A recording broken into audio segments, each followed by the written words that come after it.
اعوذ باللہ من الشیطان الرجیم بسم اللہ الرحمن الرحیم الحمد للہ رب العالمین والصلاۃ والسلام علی سید المرسلین وخاتم النبیین اما بعد۔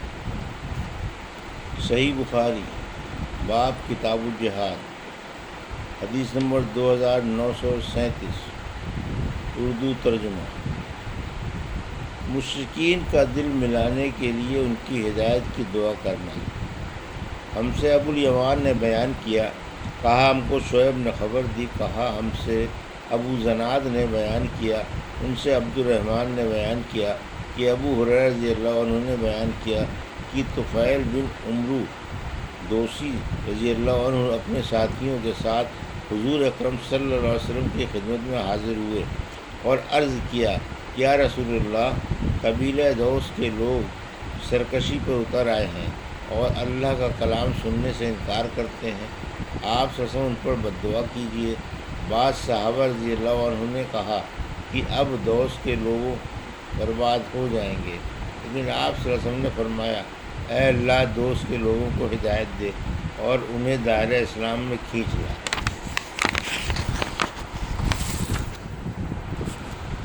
حدیث نمبر 2938، اردو ترجمہ۔ یہود و نصارہ کو کیوں کر دعوت دی جائے اور کس بات پر ان سے لڑائی کی جائے، اور ایران اور روم کے بادشاہوں کو نبی کریم صلی اللہ علیہ وسلم کا خطوط لکھنا اور لڑائی سے پہلے اسلام کی دعوت دینا۔ ہم سے علی بن جعد نے بیان کیا، کہا ہم کو شعبہ نے خبر دی قتادہ سے، انہوں نے کہا کہ میں نے سیدنا انس رضی اللہ عنہ سے سنا کہ آپ بیان کرتے تھے کہ جب نبی کریم صلی اللہ علیہ وسلم نے شاہ روم کو خط لکھنے کا ارادہ کیا تو آپ سے کہا گیا کہ وہ لوگ کوئی خط اس وقت تک نہیں قبول کرتے جب تک کہ وہ سر بہمر نہ ہو۔ چنانچہ آپ علیہ صلی اللہ علیہ وسلم نے ایک چاندی کی انگوٹھی بنوائی، گویا دست مبارک پر اس کی سفیدی میری نظروں کے سامنے ہے۔ اس انگوٹھی پر محمد رسول اللہ کھدا ہوا تھا۔ حدیث نمبر 2939، اردو ترجمہ۔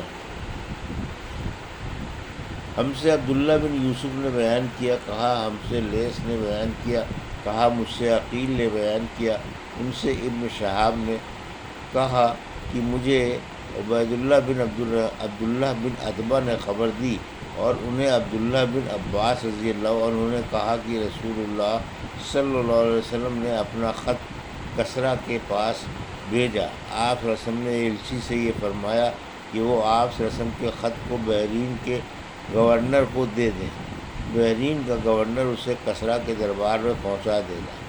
جب کسریٰ نے مکتوب مبارک پڑھا تو اسے اس نے پھاڑ ڈالا۔ مجھے یاد ہے کہ سعید بن مسیب نے بیان کیا تھا کہ پھر نبی کریم صلی اللہ علیہ وسلم نے اس پر بددعا کی تھی کہ وہ بھی پارا پارا ہو جائے، چنانچہ ایسا ہی ہوا۔ حدیث نمبر 2940، نبی کریم صلی اللہ علیہ وسلم کا غیر مسلموں کو اسلام کی طرف دعوت دینا اور اس بات کی دعوت کہ وہ خدا کو چھوڑ کر باہم ایک دوسرے کو اپنا رب نہ بنائیں، اور اللہ تعالیٰ کا ارشاد کہ کسی بندے کے لیے یہ لائق نہیں کہ اگر اللہ تعالیٰ اسے کتاب و حکمت عطا فرمائے تو وہ بجائے اللہ تعالیٰ کی عبادت کے لوگوں سے اپنی عبادت کے لیے کہے، آخر تک آیت تک۔ ہم سے ابراہیم بن حمزہ نے بیان کیا، کہا کہ ہم سے ابراہیم بن سعد نے بیان کیا، ان سے صالح بن کیسان نے، ان سے ابن شہاب نے، ان سے عبید اللہ بن عبداللہ بن عتبہ نے، اور انہیں عبداللہ بن عباس رضی اللہ عنہ نے خبر دی کہ رسول اللہ صلی اللہ علیہ وسلم نے قیصر کو ایک خط لکھا جس میں آپ صلی اللہ علیہ وسلم نے اسے اسلام کی دعوت دی تھی۔ وہیہ کلبی رضی اللہ عنہ کو آپ صلی اللہ علیہ وسلم نے مکتوب دے کر بھیجا اور انہیں حکم دیا تھا کہ مکتوب بصرہ کے گورنر کے حوالے کر دیں، وہ اسے قیصر تک پہنچا دے گا۔ جب فارس کی فوج اس کے مقابلے میں شکست کھا کر پیچھے ہٹ گئی تھی اور اس کے ملک کے مقبوضہ علاقے واپس مل گئے تھے تو اس انعام کے شکرانے کے طور پر جو اللہ تعالیٰ نے اس کا مالک اس کا ملک اسے واپس کر دے کر اس پر کیا تھا۔ ابھی قیصر ہم سے ایلیا بیت المقدس تک پیدل چل کر آیا تھا۔ جب اس کے پاس رسول اللہ صلی اللہ علیہ وسلم کا نامہ مبارک پہنچا اور اس کے سامنے پڑھا گیا تو اس نے کہا کہ اگر ان کی صلی اللہ علیہ وسلم کی قوم کا کوئی شخص یہاں ہو تو اسے تلاش کر کے لاؤ تاکہ میں اس رسول صلی اللہ علیہ وسلم کے متعلق اس سے کچھ سوالات کروں۔ حدیث نمبر 2941 اردو ترجمہ۔ ابن عباس رضی اللہ عنہ نے بیان کیا کہ مجھے ابو سفیان رضی اللہ عنہ نے خبر دی کہ قریش کے ایک قافلے کے ساتھ وہ ان دنوں شام میں مقیم تھے۔ یہ قافلہ اس دور میں یہاں تجارت کی غرض سے آیا تھا جس میں آنرس اور کفار قریش میں باہم صلح ہو چکی تھی۔ صلح حدیبیہ۔ ابو سفیان نے کہا کہ قیصر کے آدمی کی ہم سے شام کے ایک مقام پر ملاقات ہوئی اور وہ مجھے اور میرے ساتھیوں کو اپنے ساتھ قیصر کے دربار میں بیت المقدس لے کر چلا۔ پھر جب ہم ایلیا بیت المقدس پہنچے تو قیصر کے دربار میں ہماری باریابی ہوئی۔ اس وقت قیصر دربار میں بیٹھا ہوا تھا، اس کے سر پر تاج تھا اور روم کے امراء اس کے ارد گرد تھے۔ اس نے اپنے ترجمان سے کہا کہ ان سے پوچھو کہ جنہوں نے ان کے یہاں نبوت کا دعویٰ کیا ہے، نسب کے اعتبار سے ان سے قریب ان میں سے کون شخص ہے؟ ابو سفیان نے بیان کیا، میں نے کہا کہ میں نسب کے اعتبار سے ان کے زیادہ قریب ہوں۔ قیصر نے پوچھا، تمہاری اور ان کی قرابت کیا ہے؟ میں نے کہا، رشتے میں وہ میرے چچا زاد بھائی ہوتے ہیں۔ اتفاق تھا کہ اس مرتبہ قافلے میں میرے سوا بنی عبد مناف کا اور آدمی موجود نہیں تھا۔ قیصر نے کہا کہ اس شخص ابو سفیان کو مجھ سے قریب کر دو، اور جو لوگ میرے ساتھ تھے ان کے حکم سے میرے پیچھے قریب میں کھڑے کر دیے گئے۔ اس کے بعد اس نے اپنے ترجمان سے کہا کہ اس شخص کے ساتھیوں سے کہہ دو کہ اس سے میں ان صاحب کے بارے میں پوچھوں گا جو نبی ہونے کے مدعی ہیں۔ اگر یہ ان کے بارے میں کوئی جھوٹ بات کہے تو تم فوراً اس کی تکذیب کر دو۔ ابو سفیان نے بیان کیا، خدا کی قسم اگر اس دن اس بات کی شرم نہ ہوتی کہ کہیں میرے ساتھی میری تکذیب نہ کر بیٹھیں گے تو میں ان سوالات کے جوابات میں ضرور جھوٹ بول جاتا جو اس نے آنر صلی اللہ علیہ وسلم کے بارے میں کیے تھے، لیکن مجھے تو اس کا خطرہ لگا رہا کہ کہیں میرے ساتھی میری تکذیب نہ کر دیں، اس لیے میں نے سچائی سے کام لیا۔ اس کے بعد اس نے اپنے ترجمان سے کہا کہ اس سے پوچھو کہ تم لوگوں میں ان صاحب کا نسب کیسا سمجھا جاتا ہے۔ میں نے بتایا کہ ہم میں اس کا نسب بہت عمدہ سمجھا جاتا ہے۔ اس نے پوچھا، اچھا نبوت کا دعویٰ اس سے پہلے بھی تمہارے یہاں کسی نے کیا تھا؟ میں نے کہا نہیں۔ اس نے پوچھا، کیا اس دعوے سے پہلے ان پر کوئی جھوٹ کا الزام تھا؟ میں نے کہا کہ نہیں۔ اس نے پوچھا، ان کے باپ دادا میں کوئی بادشاہ گزرا ہے؟ میں نے کہا کہ نہیں۔ اس نے پوچھا، تو اب بڑے امیر لوگ ان کی اتباع کرتے ہیں یا کمزور اور کم حیثیت کے لوگ؟ میں نے کہا کہ کمزور اور معمولی حیثیت کے لوگ ہی ان کے زیادہ تر ماننے والے ہیں۔ اس نے پوچھا کہ اس کے ماننے والوں کی تعداد بڑھتی رہتی ہے یا گھٹتی جا رہی ہے؟ میں نے کہا جی نہیں، تعداد برابر بڑھتی جا رہی ہے۔ اس نے پوچھا، کوئی ان کے دین سے بیزار ہو کر اسلام لانے کے بعد پھر بھی گیا ہے کیا؟ میں نے کہا کہ نہیں۔ اس نے پوچھا، انہوں نے کبھی وعدہ خلافی بھی کی ہے؟ میں نے کہا کہ نہیں، لیکن آج کل ہمارا ان سے ایک معاہدہ ہو رہا ہے اور ہمیں ان کی طرف سے معاہدے کی خلاف ورزی کا خطرہ ہے۔ ابو سفیان نے کہا کہ پوری گفتگو میں سوائے اس کے اور کوئی ایسا موقع نہیں ملا جس میں میں کوئی ایسی بات جھوٹی ملا سکوں جس سے آنر صلی اللہ علیہ وسلم کی توہین ہو اور اپنے ساتھیوں کی طرف سے بھی جھٹلانے کا ڈر نہ ہو۔ اس نے پھر پوچھا، کیا تم نے کبھی ان سے لڑائی کی ہے یا انہوں نے تم سے جنگ کی ہے؟ میں نے کہا ہاں۔ اس نے پوچھا تمہاری لڑائی کا کیا نتیجہ نکلتا ہے؟ میں نے کہا لڑائی میں ہمیشہ کسی ایک گروہ نے فتح نہیں حاصل کی، کبھی وہ ہمیں مغلوب کر لیتے ہیں اور کبھی ہم انہیں۔ اس نے پوچھا وہ تمہیں کن کاموں کا حکم دیتے ہیں؟ میں نے کہا ہمیں وہ اس کا حکم دیتے ہیں کہ ہم صرف اللہ کی عبادت کریں اور اس کا کسی کو شریک نہ ٹھہرائیں۔ ہمیں ان بتوں کی عبادت سے وہ منع کرتے ہیں جن کی ہمارے باپ دادا عبادت کیا کرتے تھے۔ نماز، صدقہ، پاک بازی و مروت، وفا، اب عہد اور امانت کے ادا کرنے کا حکم دیتے ہیں۔ جب میں اسے یہ تمام باتیں بتا چکا تو اس نے کہا، اپنے ترجمان سے کہا کہ ان سے کہو کہ میں نے تم سے ان کے نسب کے متعلق دریافت کیا۔ تم نے بتایا کہ وہ تمہارے یہاں صاحب نسب اور شریف سمجھے جاتے ہیں، اور انبیاء بھی یوں ہی اپنی قوم کے اعلیٰ نسب میں پیدا کیے جاتے ہیں۔ میں نے تم سے یہ پوچھا تھا کیا نبوت کا دعویٰ تمہارے یہاں اس سے پہلے بھی کسی نے کیا تھا؟ تم نے بتایا کہ ہمارے یہاں ایسا دعویٰ پہلے کسی نے نہیں کیا تھا۔ اس سے میں یہ سمجھا کہ اگر اس سے پہلے تمہارے یہاں کسی نے نبوت کا دعویٰ کیا ہوتا تو میں یہ بھی کہہ سکتا تھا کہ یہ صاحب بھی اس دعوے کی نقل کر رہے ہیں جو اس سے پہلے کیا جا چکا ہے۔ میں نے تم سے دریافت کیا تم نے دعویٰ نبوت سے پہلے کبھی ان کی طرف جھوٹ منسوب کیا تھا؟ تم نے بتایا کہ ایسا کبھی نہیں ہوا۔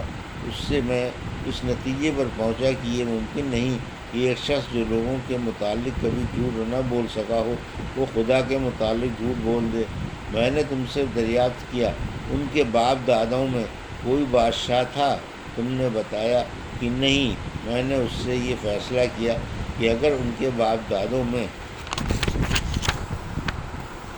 کوئی بادشاہ گزرا ہوتا تو میں یہ بھی کہہ سکتا تھا کہ نبوت کا دعویٰ کر کے وہ اپنے باپ دادا کی سلطنت حاصل کرنا چاہتے ہیں۔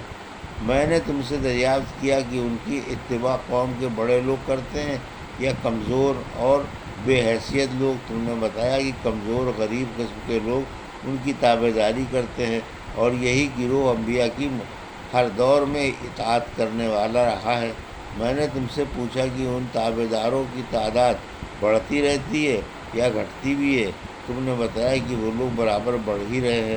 ایمان کا بھی یہی حال ہے یہاں تک کہ وہ مکمل ہو جائے۔ میں نے تم سے دریافت کیا کہ کیا کوئی شخص ان کے دین میں داخل ہونے کے بعد کبھی اس سے پھر بھی گیا ہے؟ تم نے کہا کہ ایسا کبھی نہیں ہوا۔ ایمان کا بھی یہی حال ہے کہ جب وہ دل کی گہرائیوں میں ہوتا جائے تو پھر کوئی چیز اس سے مومن کو ہٹا نہیں سکتی۔ میں نے تم سے دریافت کیا کہ کیا انہوں نے وعدہ خلافی بھی کی ہے؟ تم نے اس کا بھی جواب دیا کہ نہیں، انبیاء کی یہی شان ہے کہ وہ وعدہ خلافی کبھی نہیں کرتے۔ میں نے تم سے دریافت کیا کہ کیا تم نے کبھی ان سے یا انہوں نے تم سے جنگ بھی کی ہے؟ تم نے بتایا کہ ایسا ہوا ہے، اور تمہاری لڑائیوں کا نتیجہ ہمیشہ کسی ایک ہی کے حق میں نہیں گیا، بلکہ کبھی تم مغلوب ہوئے اور کبھی وہ۔ انبیاء کے ساتھ بھی ایسا ہی ہوتا ہے، وہ امتحان میں ڈالے جاتے ہیں لیکن انجام انہی کا بہتر ہوتا ہے۔ میں نے تم سے دریافت کیا کہ وہ تم کو کون کاموں کا حکم دیتے ہیں؟ تم نے بتایا کہ وہ ہمیں اس کا حکم دیتے ہیں کہ اللہ کی عبادت کرو اور اس کے ساتھ کسی کو شریک نہ ٹھہراؤ، اور تمہیں تمہارے ان معبودوں کی عبادت سے منع کرتے ہیں جن کو تمہارے باپ دادا عبادت کیا کرتے تھے۔ تمہیں وہ نماز، صدقہ، پاک بازی، وعدہ وفائی اور ادائے امانت کا حکم دیتے ہیں۔ اس نے کہا کہ ایک نبی کی یہی صفت ہے۔ میرے بھی علم میں یہ بات تھی کہ وہ نبی مبعوث ہونے والے ہیں، لیکن یہ خیال نہ تھا کہ تم میں سے وہ مبعوث ہوں گے۔ جو باتیں تم نے بتائی اگر وہ صحیح ہیں تو وہ دن بہت قریب ہے جب وہ اس جگہ پر حکمراں ہوں گے جہاں اس وقت میرے دونوں قدم موجود ہیں۔ اگر مجھے ان تک پہنچ سکنے کی توقع ہوتی تو میں ان کی خدمت میں حاضر ہونے کی پوری کوشش کرتا، اور اگر میں ان کی خدمت میں موجود ہوتا تو ان کے پاؤں دھوتا۔ ابو سفیان نے بیان کیا کہ اس کے بعد قیصر نے رسول اللہ صلی اللہ علیہ وسلم کا نام مبارک طلب کیا اور وہ عباس کے سامنے پڑھا گیا۔ اس میں لکھا ہوا تھا ترجمہ: شروع کرتا ہوں اللہ کے نام سے جو بڑا ہی مہربان نہایت رحم کرنے والا ہے۔ یہ خط ہے محمد اللہ کے بندے اور اس کے رسول کی طرف سے روم کے بادشاہ ہرقل کی طرف۔ اس شخص پر سلامتی ہو جو ہدایت قبول کر لے۔ اما بعد، میں تمہیں اسلام کی دعوت دیتا ہوں۔ اسلام قبول کرو، تمہیں بھی سلامتی و امن حاصل ہوگی، اور اسلام قبول کرو، اللہ تمہیں دوہرا اجر دے گا، ایک تمہارے اپنے اسلام کا اور دوسرا تمہاری قوم کے اسلام کا، جو تمہاری وجہ سے اسلام میں داخل ہوگی۔ لیکن اگر تم نے اس دعوت سے منہ موڑ لیا تو تمہاری رعایا کا گناہ بھی تم پر ہوگا۔ اور اے اہل کتاب، ایک ایسے کلمے پر آ کر ہم سے مل جاؤ جو ہمارے اور تمہارے درمیان ایک ہی ہے، یہ کہ ہم اللہ کے سوا اور کسی کی عبادت نہ کریں، نہ اس کے ساتھ کسی کو شریک ٹھہرائیں، اور نہ ہم میں سے کوئی اللہ کو چھوڑ کر آپس میں ایک دوسرے کو پروردگار بنائے۔ اب بھی اگر تم منہ موڑتے ہو تو اس کا اقرار کر لو کہ اللہ تعالیٰ کے واقعی فرمان بردار ہم ہی ہیں۔ ابو سفیان نے بیان کیا کہ جب ہرقل اپنی بات پوری کر چکا تو روم کے سردار اس کے ارد گرد جمع تھے۔ سب ایک ساتھ چیخنے لگے اور شورغل بہت بڑھ گیا۔ مجھے کچھ پتہ نہیں چلا کہ یہ لوگ کیا کہہ رہے تھے۔ پھر ہمیں حکم دیا گیا اور ہم وہاں سے نکال دیے گئے۔ جب میں اپنے ساتھیوں کے ساتھ وہاں سے چلا آیا اور ان کے ساتھ تنہائی ہوئی تو میں نے کہا کہ ابن ابی کبشہ مراد حضور اکرم صلی اللہ علیہ وسلم سے ہے، کا معاملہ بہت آگے بڑھ چکا ہے۔ بنو الاصفر رومیوں کا بادشاہ بھی اس سے ڈرتا ہے۔ ابو سفیان نے بیان کیا کہ اللہ کی قسم مجھے اسی دن سے اپنی ذلت کا یقین ہو گیا تھا، اور برابر اس بات کا بھی یقین رہا کہ آن رسم ضرور غالب ہوں گے، یہاں تک کہ اللہ تعالیٰ نے میرے دل میں بھی اسلام داخل کر دیا، حالانکہ پہلے میں اسلام کو برا جانتا تھا۔ یہ تھی صحیح بخاری باب کتاب الجہاد کی حدیث نمبر 2937 سے 2941 کا اردو ترجمہ جو ابھی آپ نے سماعت فرمایا۔ اللہ سے دعا ہے کہ اللہ ہمیں ان حدیثوں کی صحیح سمجھ عطا فرما اور ان پر عمل کرنے کی توفیق عطا فرما۔ آمین یا رب العالمین۔